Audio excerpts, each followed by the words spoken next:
যখন চারপাশ অন্ধকার তখনই আলোর মূল্য বোঝা যায়, আর সেই আলো এসে জ্বলে ওঠে বিশ্বাসে।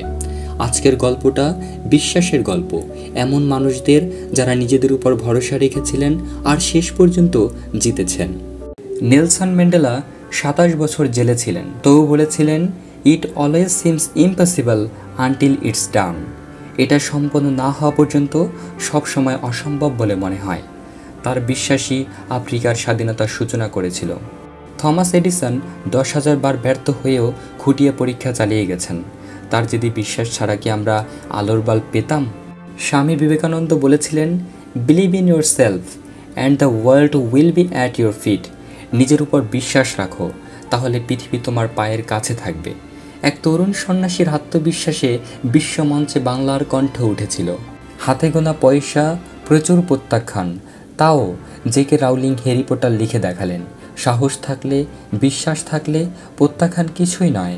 রাউলিং দেখিয়ে দিয়েছেন, অন্ধকার যতই গভীর হোক, এক টুকরো আলোই যথেষ্ট। স্টিফেন হকিং চলতে পারেন না, কথা বলেন যন্ত্রে, তবু মহাবিশ্বের রহস্য ভেঙেছেন। তার ভাষায়, however difficult life may seem, there is always something you can do and succeed at.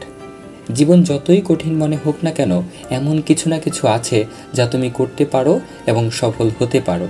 Mahatma গান্ধীর অহিংস লড়াই, হেলেন কেলারের নীরব চোখে অসম্ভব তৈরির গল্প, সব জায়গায় একটাই সূত্র, অটল বিশ্বাস। এপিজে আব্দুল কালাম কেবল মাটির ঘরের ছেলে থেকে মিসাইল ম্যান। তিনি বলেন, dream is not what you see in sleep, dream is what keeps you awake.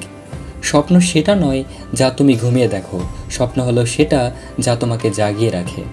বন্ধু, মনে পড়ে ছোটবেলায় সাইকেল চালানো শেখার সময় কতবার পড়ে গেছি, তাও উঠে দাঁড়িয়েছি, কারণ ভিতরে একটা ছোট্ট স্বর বলেছে, তুই পারবি। এই ছোট্ট পারবটাই হলো বিশ্বাস।